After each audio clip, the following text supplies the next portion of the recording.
Welcome to Legion Builds, where I guide you on how to bring your favorite characters into Dungeons & Dragons. This video and all my content is made possible by my Patreon supporters, and it's dedicated to everyone who subscribes to my channel. I want to thank you all for this day. Seriously, as long as you guys have enjoyed it, I enjoy it. Welcome to a special episode of Legion Builds. Why are we doing a special episode? Because we've hit the first major goal for the channel, 1,000 subscribers. And for today's special celebration, we're building one of the most iconic characters of all time. Who are we building?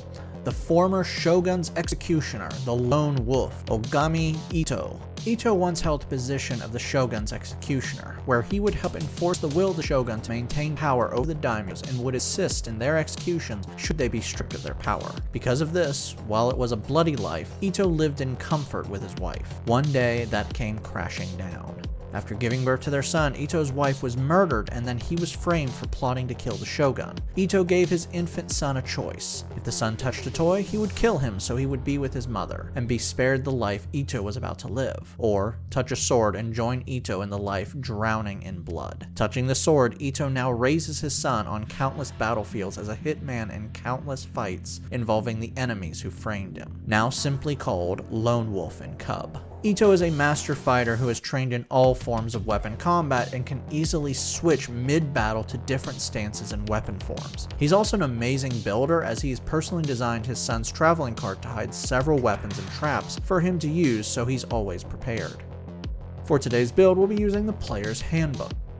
We're using standard point array to make things simple for you, and we are multi-classing, but they use the same stat minimum, so this will be easy. Let's start things off with strength at 15. With a swing of your blades, you've removed body parts with amazing ease. Con comes in at 14. You've survived some pretty bad wounds and you just keep going. Dex swings in at 13. You're not as swift as Sanjorno or Itchy, but you're no slob. Wisdom will be at 12. You are at a constant state of alertness because of your violent life. Intelligence is low with a 10, and we're dumping Charisma. In my opinion, your intelligence is way too low for you, but Charisma is spot on. You barely bathe, shave, or talk. You just kill. Itto is a human. Variant Human grants you a free feat and skill with your stat improvements. Place +1 into Dex and Strength. For your feat, Great Weapon Master places emphasis on physical attacks. On a turn, you score a critical hit with a melee weapon or reduce a creature to 0. You can make another melee attack as a bonus action. When you use a heavy weapon, before you make an attack, you can choose to take a -5 penalty to the attack roll and can then add +10 to the damage if you hit. For your free skill, grab Perception. For background, we need a few things, so we have to customize this much more than normal. Take the skills Medicine and Survival, and we need some tool proficiencies. When customizing a background, you can take 2 skills and 2 tool proficiencies. Now, to make the baby cart from hell requires some kits, but I don't know what your DM might see as what is needed. Personally, I say Carpenter's Tools and Thieves' Tools. Yes, you can use Thieves' Tools to make traps as well. Also, make sure to have a much higher intelligence if you can. I'm limited in what I can do, and Itto is way smarter than a 0 modifier. Level 1 fighters start off with 2 skills, grab Athletics and Insight. Fighting Style enhances your combat capabilities by choosing a form. Great Weapon Fighting enhances combat when wielding a weapon with 2 hands by letting you reroll 1s or 2s on the damage dice. This weapon must have the 2-handed or versatile properties to use this. Second Wind lets you ignore wounds by healing yourself 1d10 plus your fighter level once per short or long rest. Level 1 Barbarian begins with Unarmored Defense. Your AC when not wearing armor is 10 plus Dex plus Con. Rage enhances your strength-based attacks. When you activate your Rage with a bonus action, you can now have advantage on strength checks and strength saving throws. Strength-based attacks gain bonus rage damage, and you have resistance to bludgeoning, piercing, and slashing damage. Your Rage lasts for 1 minute, but will end early if you fall unconscious, you haven't taken damage since your last turn, or have an attack since your last turn. You also can't cast spells or maintain them, but you're not getting spells, so who cares. Finally, you have 2 rages per long rest, and your rage damage is +2. Level 2 Barbarians gain Reckless Attack. Before you attack, you can grant yourself advantage on your next strength-based attack, but your enemies will have advantage against you until your next turn. Sometimes the bloodlust takes you and you don't defend yourself too well. I get it. Danger Sense gives you advantage on dex saving throws against effects you can see. Level 2 fighters receive Action Surge. You can now give yourself a free action once per short or long rest. Level 3 fighters now have their subclass. Time for more improved fighting with Champion found in the player's handbook. Improved Critical lets you crit on attacks with a 19 or 20. And that's all for right now. It's a slow burn subclass. Level 4 fighters earn our first ability score improvement. Bump up strength for better attacks and damage. Level 5 fighters gain Extra Attack. You can now attack 2 times with a single attack action. Level 6 fighters earn another ability score improvement. Let's raise Con for more health and AC.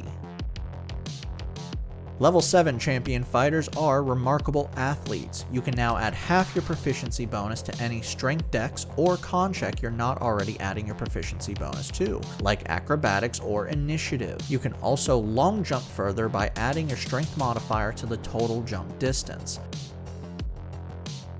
Level 8 fighters earn another ability score improvement. Place this into Con once more for more health and AC. Remember, health stacks retroactively over the course of the build. Level 9 fighters receive Indomitable. You can now re-roll failed saving throws, including death saves, once per long rest. You're just really hard to take down. Level 10 champion fighters learn an additional fighting style. 2-weapon fighting allows you to add your damage modifier to 2 weapons you're wielding. Remember, when wielding 2 weapons, they must have the light property, and without 2-weapon fighting, your offhand can't add the damage modifier. Also, you can't draw or stow 2 weapons with the same action. We'll fix that later. Level 11 fighters gain Extra Attack times 2. You can now attack 3 times with a single attack action.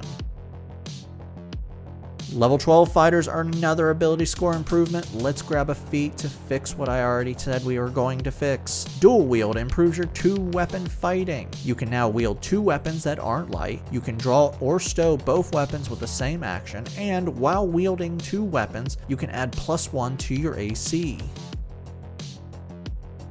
Level 13 fighters receive a second use of Indomitable.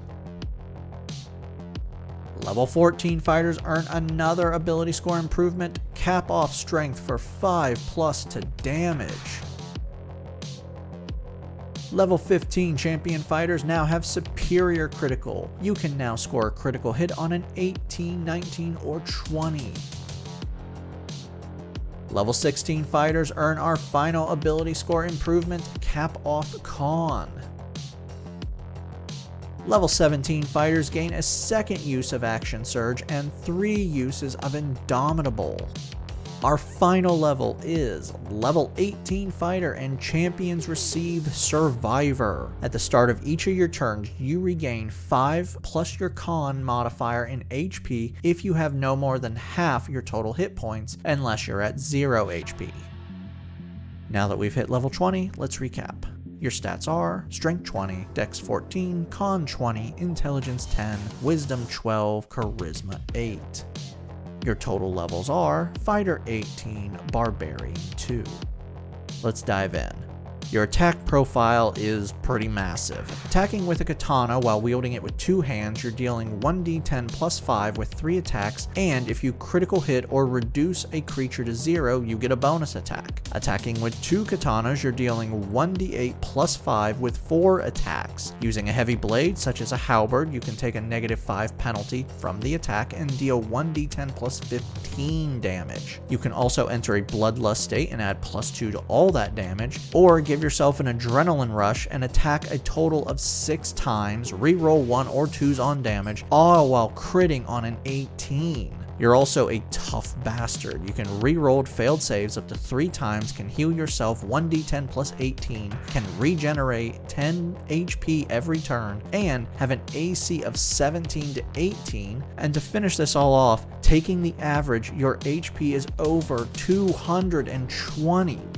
Downside: First up, you have no magical damage, but you'll get magical weapons over the course of your game, so yeah, it's gonna be fixed. Hell, you'll probably get a whole armory of magical weapons. Second, your charisma's bad. Not the most used saving throw, but it makes you a target. If you fail, just re-roll, and if you pass, introduce the spellcaster to the fun of weapon combat. Become a force of nature and leave a graveyard in your wake. Thank you for joining me today, and thank you to everyone who has helped the channel reach 1,000 subscribers. If you're new to the channel, make sure to like and subscribe to not miss a single new build each week on YouTube and Spotify.